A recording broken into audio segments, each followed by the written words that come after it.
the atmosphere of vitriol, a precursor to the crucifixion. What we have in Luke 22, after Luke completed his reiteration of Jesus' discourse on future things, the destruction of Jerusalem, all the way to his return and reign from Jerusalem, we now pick up the story again, and the conclusion of Jesus' life is unfolding. It's not a one and done, got on the cross, he died, we're done. No, this is all a preparation. Luke is unfolding this story for Theophilus, and we're the beneficiaries of this tome. He begins with the Feast of Unleavened Bread. Now, I don't know how many times in your life you have known that the Lord's Supper is also known as communion, and the Last Supper. I'm pretty sure you'd probably be aware that it's the celebration of Passover. You might also be aware that it is the Feast of Unleavened Bread. And for the most part, because we are not Jews, it kind of is one of those things like, I don't even know what. I'd give an example I don't even want to say, but just for example, Kwanzaa.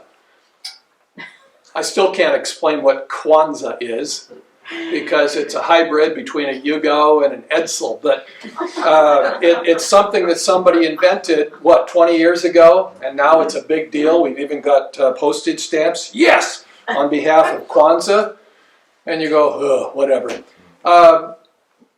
Do we know what the Feast of Unleavened Bread is, what the Passover is, and therefore why it is so important when next week we have communion? What is it related to? So we are actually going to turn, because I know you can, to Exodus chapter 12. And we are actually going to look at the first Passover. And there's things in here, I'm not going to pretend like I went into the Hebrew and I know all the nuances as I share with the Greek, the perfect tense and the imperfect and the aorist and so on. I have no idea what the tenses are in the Hebrew. I am doing this as any of you could do. You open your English Bible and you read it. And then you draw your conclusions. That's what I'm doing. Verse 1 of Exodus chapter 12. Now the Lord said to Moses and Aaron in the land of Egypt. So the first thing we know, that because we know that this is going to be the institution of Passover, when was it given? It was given while the Israelites were still in captivity.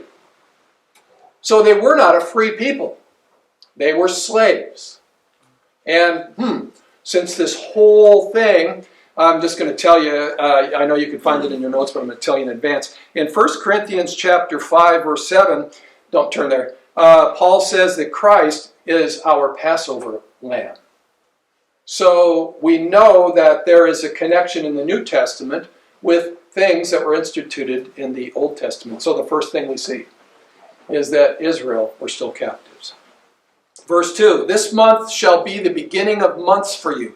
It is to be to you the first month of the year to you. And you look at that and say, Passover, this event became the marker for a new year, a new beginning.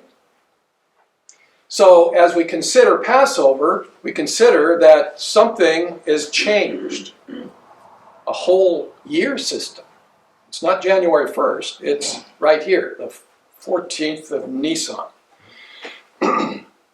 Verse 3, speak to all the congregation of Israel, saying, on the 10th of this month, they are each one to take a lamb for themselves, or kid, according to their father's household, a lamb for each household. So, per family unit, you take a lamb. By the way, we'll find out that it could also be a goat. It's a kid. It's not a full-blown sheep. It's a young one. innocent and unrelated to all the other things of life. Now, in verse 4, if the household is too small for a lamb, then he and his neighbor nearest to his house are to take one according to the number of persons in them, according to what each man should eat. You are to divide the lamb. Now, I got to thinking about this, and I believe that God made this a practical measure. We just celebrated Thanksgiving, and if Kathy and I had had the full Thanksgiving dinner that some of you did, I understand one of you at least had 33 people, you can imagine that Thanksgiving dinner for two of us, Kathy and I, how much, I love leftovers, so that's not a problem, but how much waste there would be if she and I couldn't finish the full entree. There'd be waste. So what does God do? He makes sure that there's not going to be any waste here. There's not going to be, one drumstick left. There's nothing. None of that. So if Kathy and I couldn't do Passover, then we'd invite our neighbors, another old couple. And so the four of us then would have this lamb. Practical measure, community affair. Verse 5, your lamb shall be an unblemished male 1 year old. You may take it from the sheep or from the goats. So it's a lamb. God didn't use a bovine. He didn't use a camel. He used a lamb. Why specifically, I don't know, but I think it's attached to the fact that he calls humans sheep, and he does that for a reason. He doesn't call us a herd of cattle. He calls us a flock of sheep, and that's the way God shares in his plan. And I don't know entirely exactly why, but that's what it is. But this lamb has to be perfect, and it has to be a male. It can't be a female. And it can be a sheep, like I said, or a goat. So perfect. Now, you shall keep it, in verse 6, until the 14th day of the same month. Then the whole assembly of the congregation of Israel is to kill it at twilight. So verse 6 is rather important because we took it on the 10th and we brought it into the home on the 10th, and it's in the home on the 10th and the 11th and the 12th and the 13th. All of you have had a new puppy or kitten, not a goldfish, they don't count. But you've had a pet that comes into your home, and you realize that after a few days, everybody knows each other's ticks and whines and specific foibles.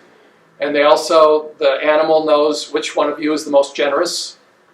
And so everything is set. It's this lamb almost becomes a pet.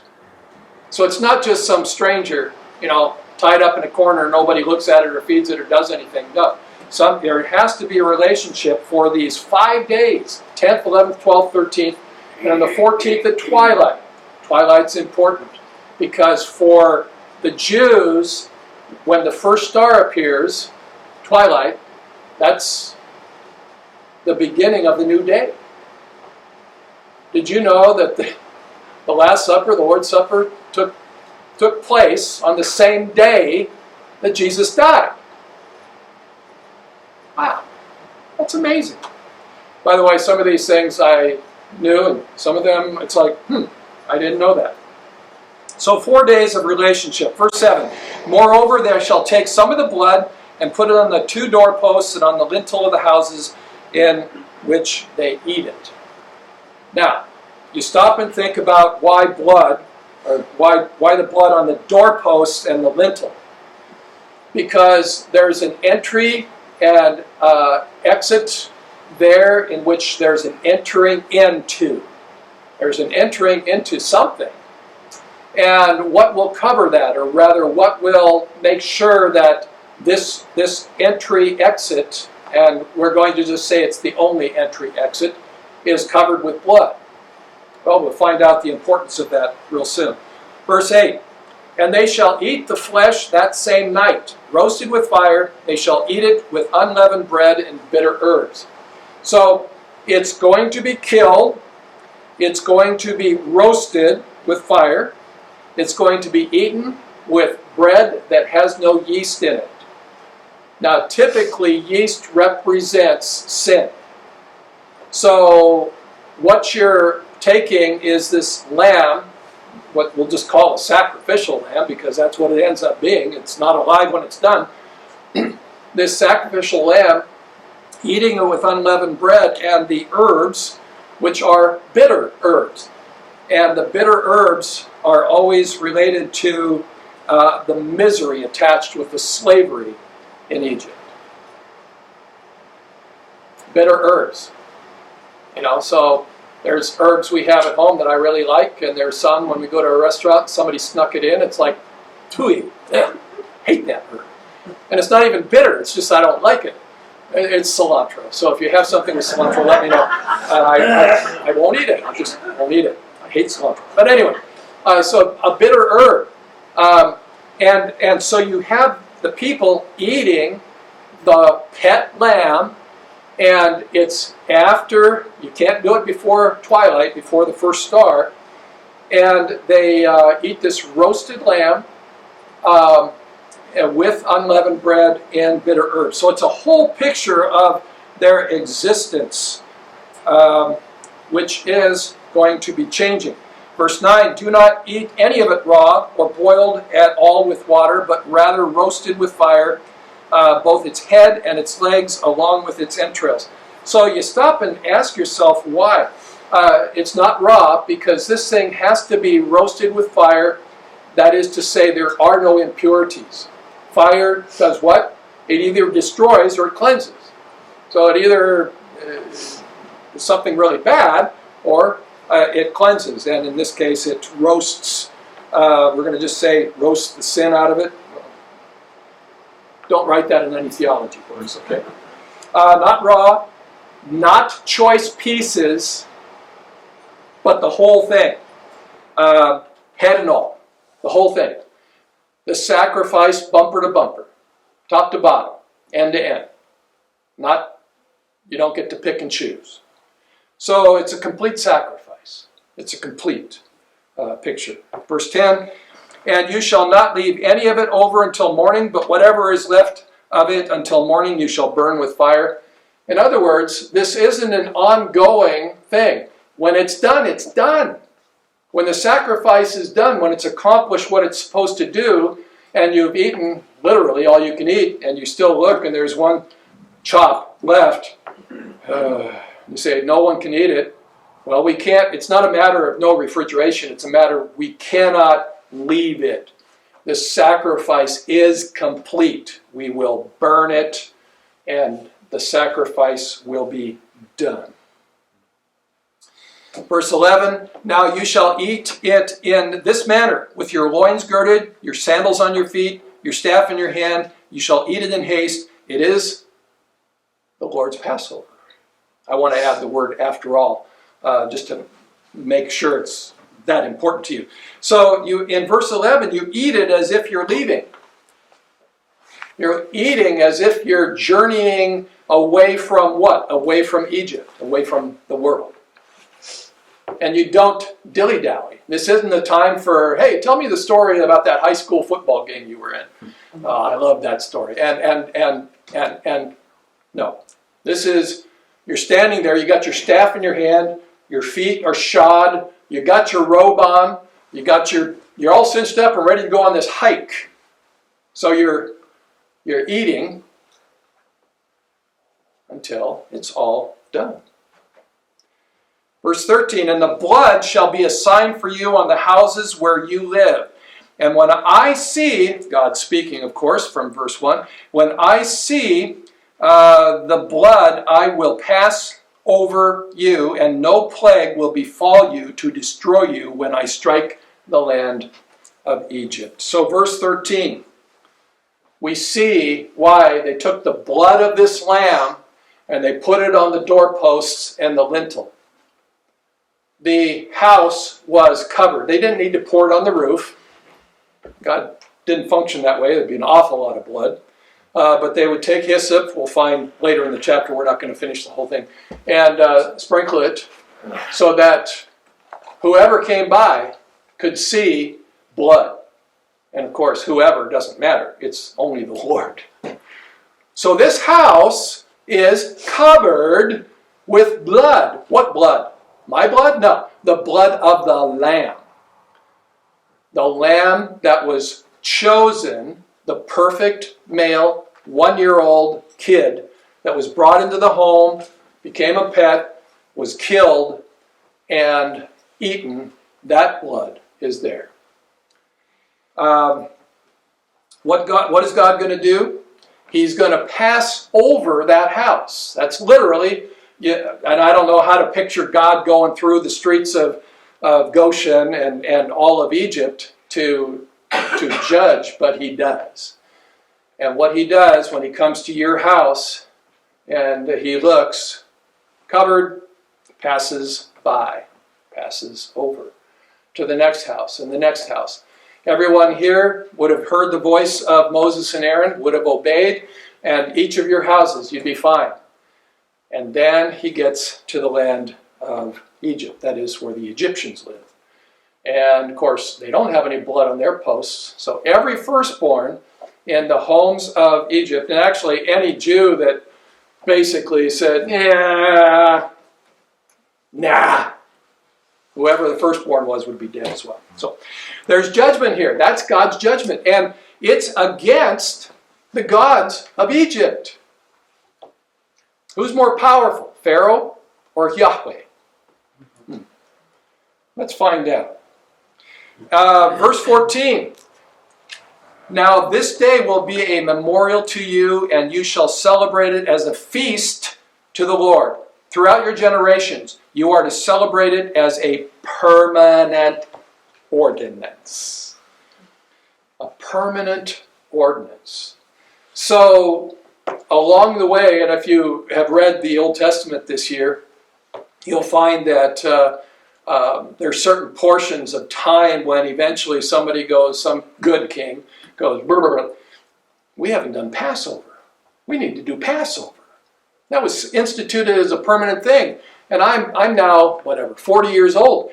And we've never done it in my generation. I never heard my dad talk about it in his generation. No one's done it. And yet God says it's a permanent ordinance. Yikes!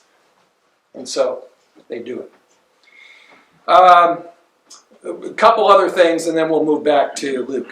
Verse 15, 7 days you shall eat unleavened bread, but on the first day you shall remove leaven from your houses, for whoever eats anything leavened from the first day until the seventh, that person shall be cut off from Israel.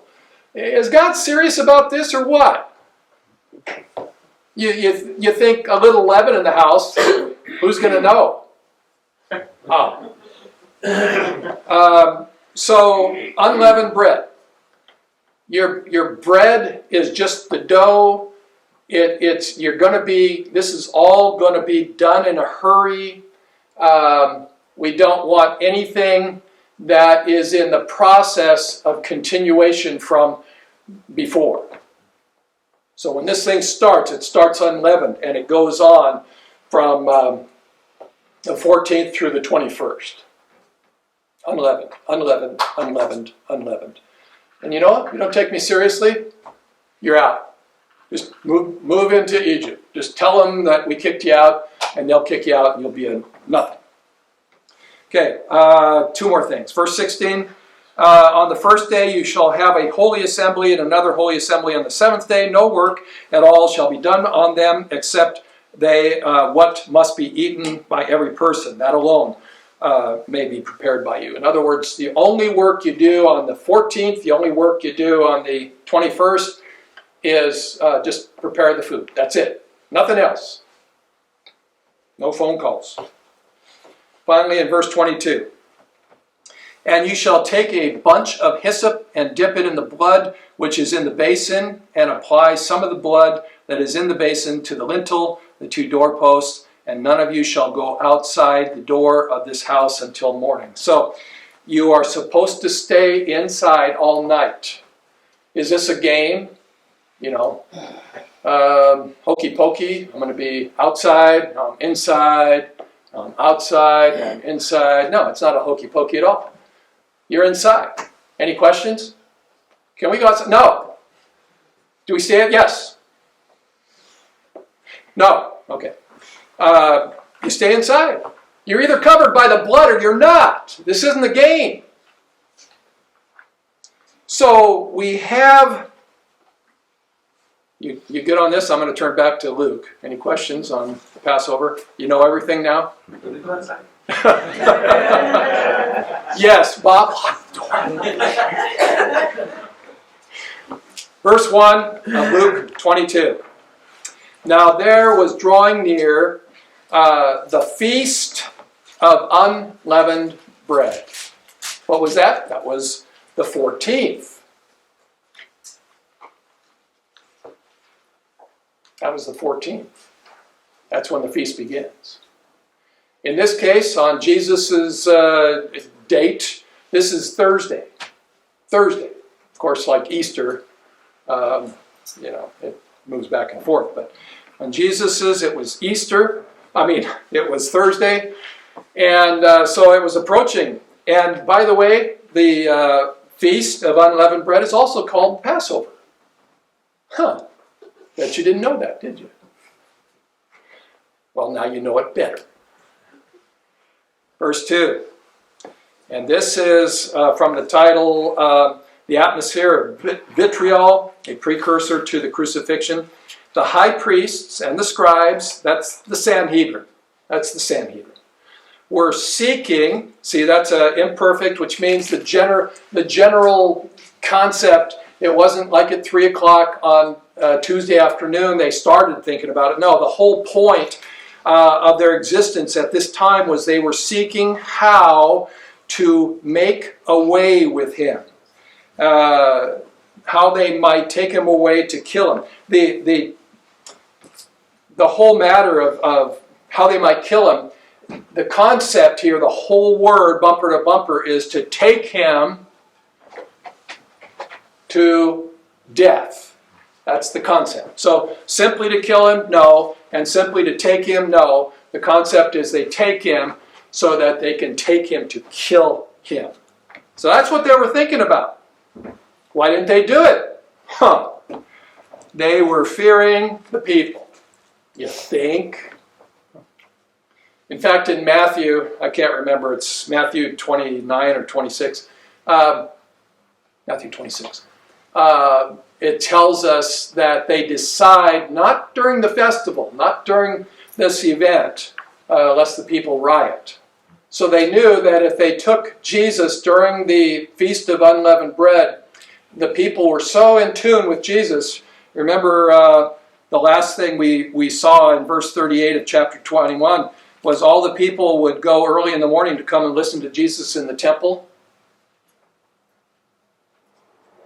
How many people would do that for anyone? I'm going to go out of my way to listen to so-and-so at 6 o'clock in the morning. Well, if he's your favorite preacher, maybe you will, but people just don't do that. So they were afraid of the people. That's the generic setting that Luke sets up for us. He sets up one other thing, the next page. The devious agreement to betray. Just look at the opening paragraph. The introduction of the traitor. The introduction of the traitor. It's always tragic because he was of the number of the 12. He was of the number of the 12. Remember way back in Luke 8, 6, somewhere back early, when Jesus, out of all the disciples, he chose 12. He named them. He picked them out. And they became what? They became apostles. So trick question, was Judas an apostle? The answer is yes, he was. Because Jesus chose him and they were called apostles. Maybe Luke's the only one that called them. I didn't check the others. But Luke definitely calls them the apostles. So, that's the tragic beginning. Now, Satan entered into Judas, called Iscariot, being one of the number of the 12. It's interesting that he would say that. If you remember back in Luke chapter 4, verse 13, it was right after the temptation. Luke tells us, and when the devil had finished every temptation, he departed from Jesus until an opportune time. Now Satan had his go at him on the Sea of Galilee, various things. Demon-possessed people that couldn't even be held by chains, within very close proximity of Jesus, which for normal people, we'd be beat to a pulp or killed. So Satan had his opportunities, but since he couldn't get to Jesus through Jesus, he had to get through him through someone else. And what's terribly sad in all of this, and I shared it when I preached through John, that Jesus' offer of grace continued to be extended all the way through the dinner. All the way through. Judas could have said no to his lunacy at any point.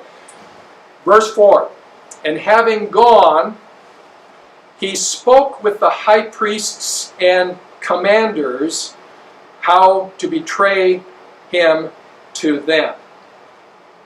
He went away, he spoke with, he conversed with, he had a conversation with two groups. Actually, it was one group. It was the chief priests. And stop and think, if you were in the temple at this time, and you come, hey, I'd like to see the high priests. Who's standing there? The temple guard. No. Well, I've got something to say with them. Yeah, well, tell me, and we can go and tell them. So he says what he's going to say, and yeah, they'll be interested. Come on. So I think it's a matter, because it says the chief priests and the captains, or the commanders, not the chief priests and the scribes. And that's very important, because probably you could not get to the chief priests without going through the temple guard. So now the quote-unquote military, the religious military, is with Judas. So Judas goes, and the three meet together, the high priests, the commanders, and Judas. And if you have the notes, you can see there's a little bit of yellow there. And it's something that we don't really see in the English. The concept doesn't change, but it's the way it's written. And you can see that in verse 4, and having left, he conversed with the chief priests and officers as to the way to them he might hand over him. In verse 5, they were made to be joyful, and they made a bargain to him to give money. So there's this emphasis seen in the Greek because of the word order. There's this, and in response to this, there's that. To them, he did this. To him, they did that. That's how you see it. But he comes in and he says, hey, you guys, I heard you guys want Jesus. Yeah? Well, I have access to him, and I'm willing. Verse 5, and they rejoiced. It's a passive, so it's like when you hear good news, something happens to you. They were made to rejoice through this. And it's one of these evil things. It's kind of like the Wizard of Oz, the Wicked Witch type of thing. It's just an evil thing. They made a bargain. They made an agreement. He made a promise. Let's do this thing. So in verse 6, and they agreed, or rather he agreed, or he promised, and began to seek a good opportunity, a favorable opportunity to turn him over, deliver him over to them, apart from the crowd. And you kind of have to think in terms that Luke wouldn't have written that in there if it wasn't a part of the major deal. Yeah, just don't, I mean, we anybody can find him in the temple, grab him and haul him off. We don't want that. So you don't want him in front of the people. Okay. Yeah, got it? Yeah, okay, I agree. All right. And so he began to seek that opportunity. If I start the next section, verses 7 through 13, we'll be late. If I stop now, we'll be early. So, any comments or questions?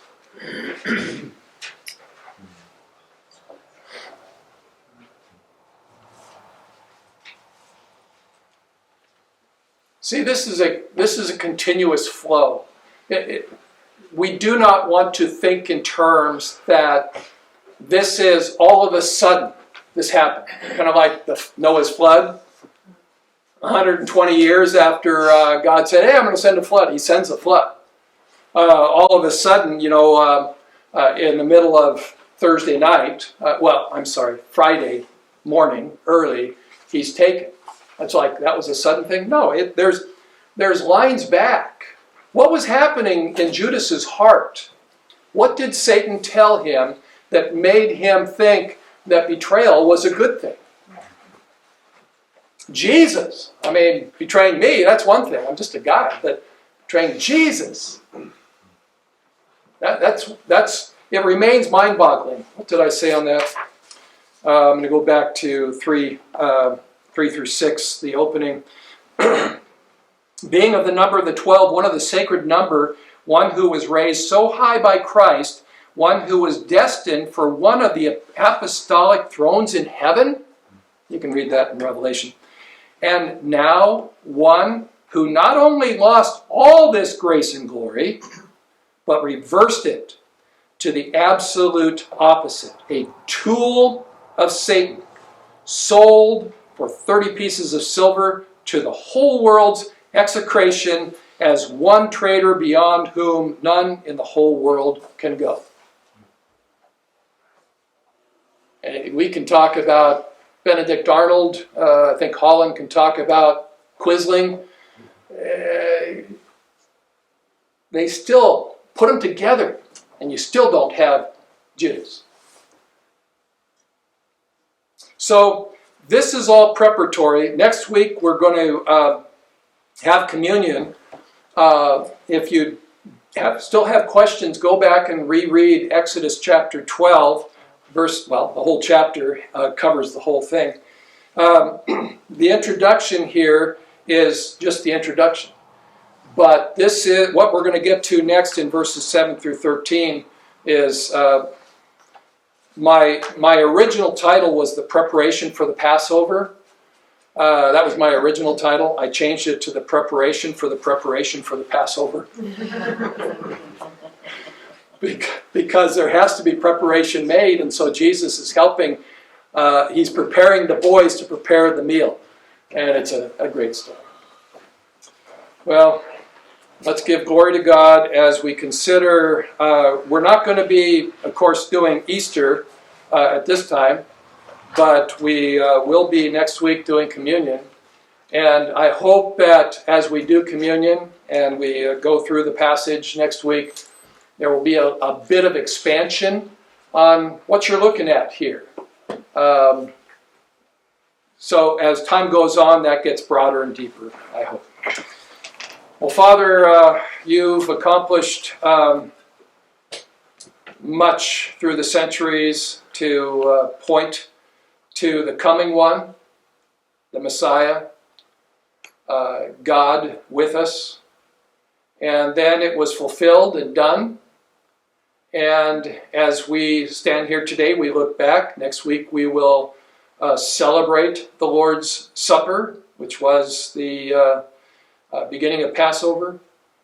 And then as we do so, we recognize within that very evening, he says, I will not drink this cup with you again until I drink it with you in the kingdom of God.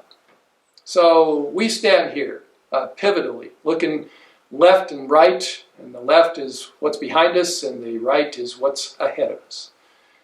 And we see you. So help us to see you this week. We're so grateful for what you accomplished for us by your sacrifice, by your blood.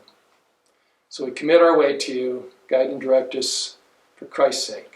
Amen.